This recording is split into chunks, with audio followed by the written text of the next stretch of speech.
What's going on, guys? Welcome back to Bucketology. Today we're going to be talking about the biggest surprise in the NBA so far this season. We're only 3 games, and I know how much shit can change, and that's going to have a lot to do with my take on the Utah Jazz in this video. Are we overreacting? Who's overreacting? Does everybody know this team is still going to be a tanking team by the end of the year, and they're going to get Wembanyama? But more on that later. Maybe the Jazz know that Adam Silver is not going to let a team like the Utah Jazz be the first pick of the draft. It has to be a bigger market that's going to draw a lot more views. They can't have Wembanyama wasting his career away in fucking Salt Lake City. But anyway, sorry Jazz fans, we all just know you're a small market, and I have a lot of respect for the small markets and how they decide to operate within the NBA, a league that I think is just biased towards a bigger market. What's going to give them more revenue in the end? But as we know, these guys traded away their entire team, Donovan Mitchell, Rudy Gobert, Bojan Bogdanovic, in the off-season and got a shit ton of picks, more picks than you can possibly imagine if you're anybody besides the Oklahoma City Thunder.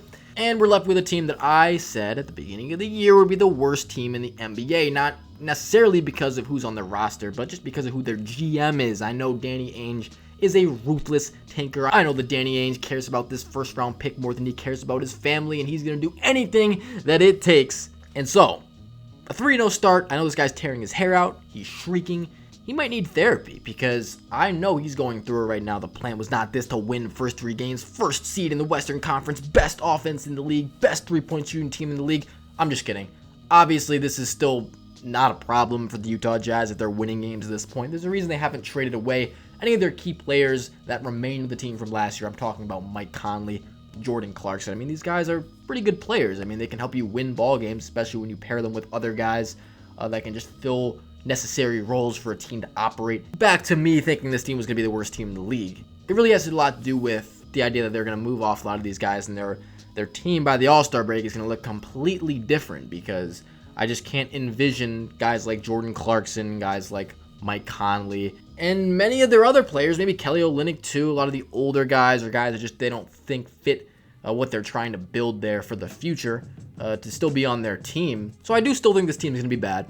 I do think they're going to make some trades sooner or later, maybe not necessarily right now, but the fact that they're playing well means that the players on their team are building up their trade value, and now they can get more in a trade. Hey, if they made a trade right now, Jordan Clarkson and Lauri Markkanen's value are probably higher than they're ever going to be. Now, I know some people are ready to crown Lauri Markkanen the best player in the league after his first 3 games, but I'm going to tell you, playing pretty well, but he's going to get hurt probably in the next 30 games and then come back and not really be the same guy for the rest of the season. And I hate to be that guy that prophesizes an injury. I hope he doesn't get hurt.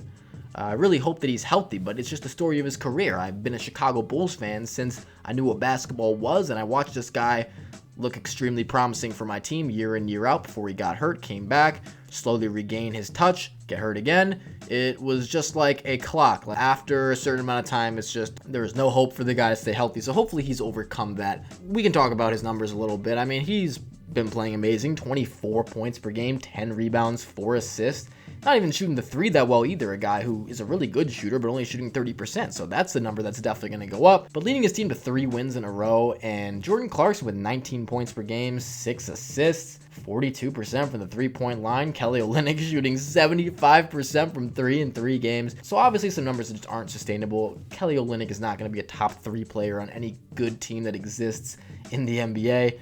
But it is really interesting that a team like this is built with just snipers everywhere, and that's the way a team can win games in today's NBA. You don't necessarily need defense for every regular season game. If you're just a hotter team in a basketball game, you always give yourself a chance to win, and when you pack your team with snipers like Mike Conley, Malik Beasley, Jordan Clarkson, Lauri Markkanen, Kelly Olynyk, guys that you just have to guard even if they're not hitting their shots, they still require defensive effort and concentration on them. And then of course they do catch fire. We've seen that happen, and that's why they're number 1 in offense this season so far. But that's where this ends. It's just not going to last very long. The Utah Jazz is not a team that's built to win. It's a new team, new coach. Maybe they're building a culture and they're really going to gel well, and maybe that's what's happening. But to be honest, teams just did not know how to guard this team or play against them. That's the thing early in the season. All these teams, so many of these good teams are bringing back their same players. And take a team like the Suns or the Celtics or the Bucks, for example. Great teams in the NBA, but the game plan in terms of how you want to guard them, how you decide to pick their defense apart,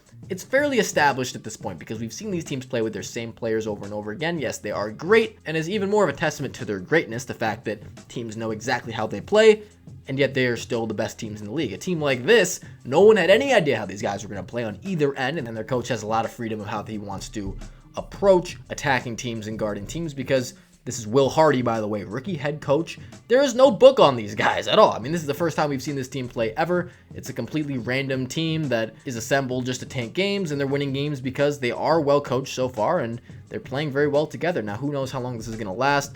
Like I've been saying, or just alluding to, I just don't think it's going to be a very sustainable movement. Unfortunately, I do root for a team like this because it's really cool to see a team overcome odds like this and beat good teams out of nowhere when we have an established list of teams that we think are going to be good, and teams like the Jazz are just going to get rolled over every night because the NBA is so stacked with good teams these days. But going 3-0 against those teams, that is a hell of a job. I mean, you'd expect at least one of those teams to come out and whoop these guys' ass. And I know the Pelicans had some injuries last game, Zion and Brandon Ingram going out, but they still had a formidable roster of players even closing the game without them. I know they came back, set this game to overtime. It was a great game, man. The Jazz, they're definitely fun to watch, at least for now when they're competing hard and they have all these guys playing. But yeah, 30 games into the year, I really don't see this still being a thing. But the Jazz can get the most out of these players when they end up trading them, and it probably helps their franchise in the end. So Utah Jazz, I think they're a great story. I think they're just, something to notice, something to note. And yeah, take note. Utah Jazz, are they going to get Wemby? No, they're not going to get Wemby because Adam Silver is going to dive into David Stern's book of rigging things, and he's going to make sure that a team like the Utah Jazz does not end up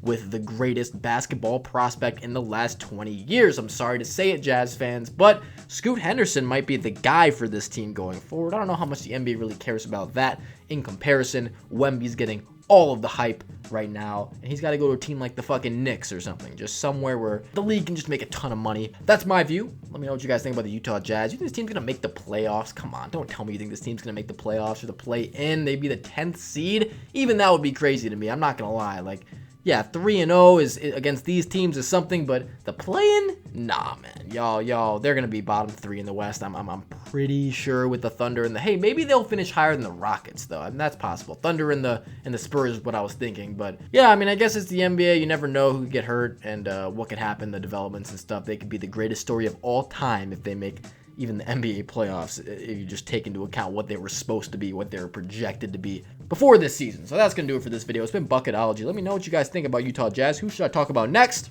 And yeah, leave a like. Peace.